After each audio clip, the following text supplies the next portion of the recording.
Olá! Vamos discutir os estudos transversais, também chamados de seccionais. Ao final desta aula, você deverá compreender o delineamento e usos do estudo, aspectos da análise de dados, suas limitações e vantagens. O estudo transversal é um estudo observacional adequado para estimar a prevalência de doenças e de outros eventos de saúde em uma população-alvo. É também utilizado para testar a associação entre variáveis de exposição e variáveis de desfecho. Este estudo aborda uma população bem definida que será observada em um único ponto do tempo. Coleta dados de exposições e de desfechos em um só momento para cada indivíduo participante do estudo. Os dados são obtidos com a aplicação de questionários padronizados por meio de entrevistas ou autopreenchimento que investigam características de interesse como sociodemográficas, comportamentos e diagnóstico médico de doenças. Podem ser realizadas também medidas como aferição de peso, pressão arterial ou exames como glicemia.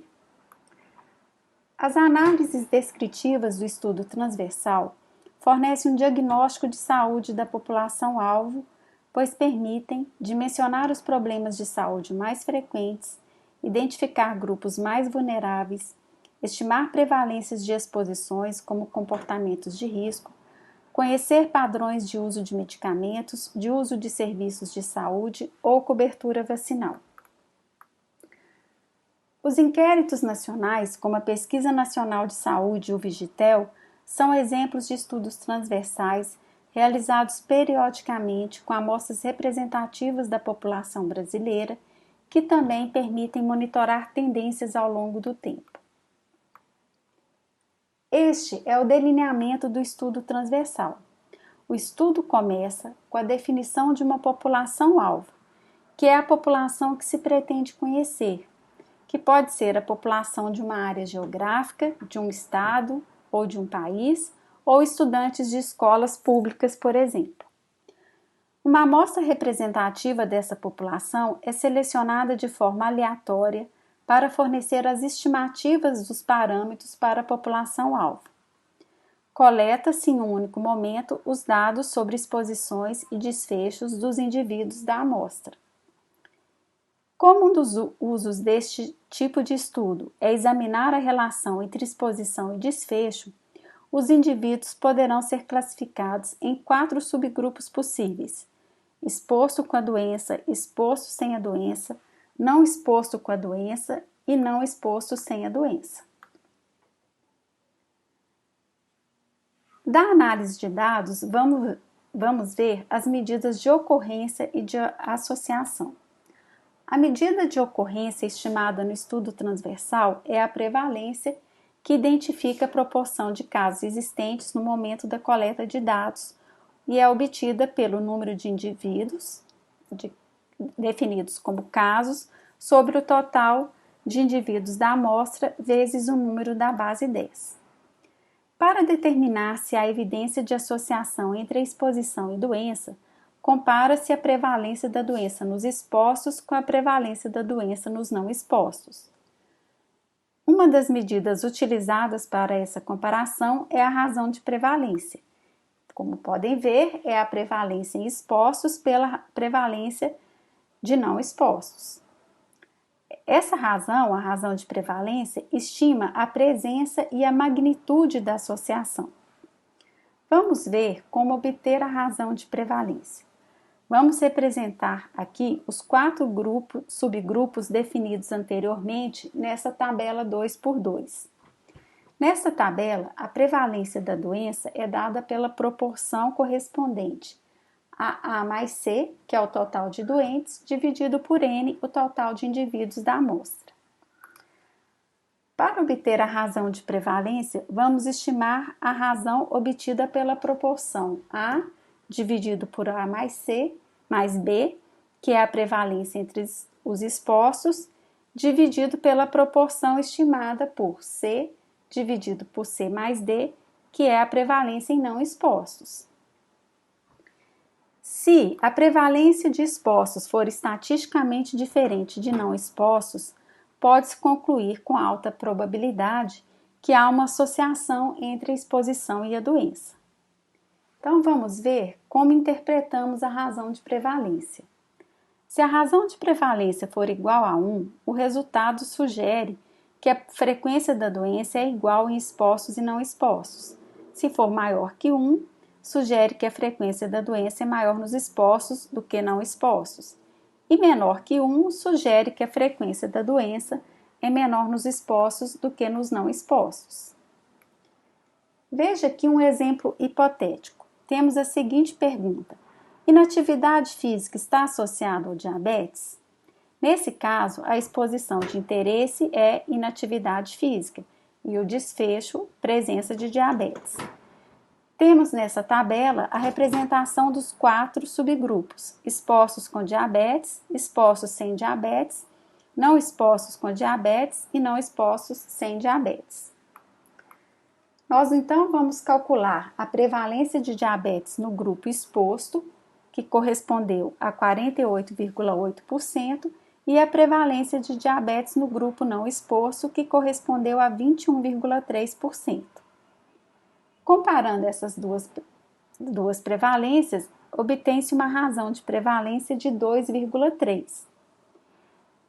Podemos então interpretar a razão de prevalência, que indica de duas formas, que a prevalência de diabetes no grupo exposto é 2,3 vezes a prevalência de diabetes no grupo não exposto, ou que a prevalência de diabetes no grupo exposto é 1,3 vezes maior do que a prevalência de diabetes no grupo não exposto. Dessa forma, a gente pode ver que a razão de prevalência sugere que existe uma associação e indica a magnitude dessa associação. Vamos ver agora um exemplo de um estudo publicado em versão pré-print em setembro deste ano. Este estudo teve como objetivo estimar a soroprevalência contra SARS-CoV-2 com base em um teste de alta sensibilidade. O estudo de desenho transversal teve como população-alvo residentes no estado do Maranhão com idade de 1 ano ou mais. A coleta de dados foi realizada entre 27 de julho e 8 de agosto deste ano, por meio de entrevistas com questionário padronizado e coleta de sangue para dosagem de anticorpos. Na análise, os autores estimaram a prevalência de anticorpos contra o SARS-CoV-2 e o seu intervalo com 95% de confiança. Analisaram a distribuição da prevalência segundo variáveis como raça, cor da pele, escolaridade do chefe do domicílio, adesão a medidas de proteção social.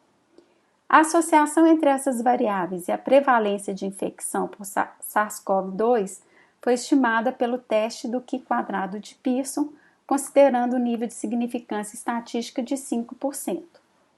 Temos aqui, então, o delineamento do estudo: a população-alvo, os residentes no Maranhão em 2020, com idade de 1 ano ou mais, uma amostra de 3.289 indivíduos representativa dessa população, a coleta de dados realizada em um único momento do tempo e a definição de 4 subgrupos de comparação conforme a presença ou ausência da infecção e presença ou ausência de exposição, por exemplo, a adesão a medidas de distanciamento social. Os autores identificaram uma prevalência de 40,4% de presença de anticorpos entre os participantes do estudo, com intervalo de confiança de 35,6 a 45,3. E verificaram que a prevalência de anticorpos contra o SARS-CoV-2 variou segundo raça, cor da pele, de 32% entre os que relataram raça, cor da pele branca para 49% entre os que relataram raça, cor da pele preta. Mas essa diferença, medida pelo teste de Q² de Pearson, não foi estatisticamente significante ao nível de 5%. A prevalência de anticorpos contra o SARS-CoV-2 Variou também segundo a escolaridade do chefe de domicílio, de 46,2% para escolaridade de nível secundário a 27,5% para escolaridade de nível terciário. Diferença estatisticamente significante, como mostrado na tabela, pelo valor do teste de Q² de Pearson. Bom, nesta tabela aqui, continuidade desse estudo, temos outros resultados. E vamos deixar para que vocês façam a interpretação dos resultados apresentados.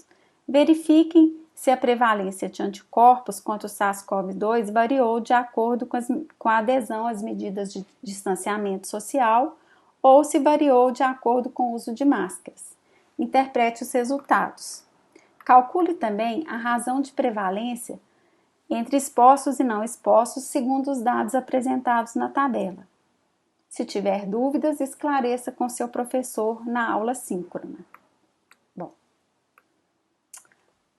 os estudos transversais têm limitações que precisam ser consideradas na interpretação dos seus resultados. Estes estudos não permitem estabelecer uma relação temporal entre a exposição e a doença. Não é possível saber se a exposição precedeu ou não o desenvolvimento da doença. Portanto, eles não são adequados para estimar a relação causal entre a exposição e a doença.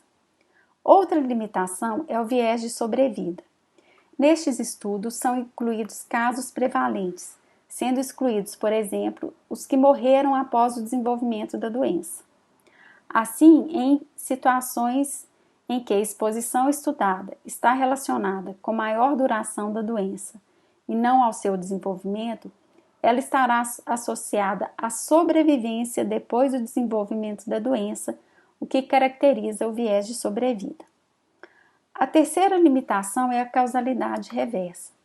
A presença da doença pode levar a mudança na exposição. Por exemplo, fumantes que desenvolvem enfisema podem deixar de fumar.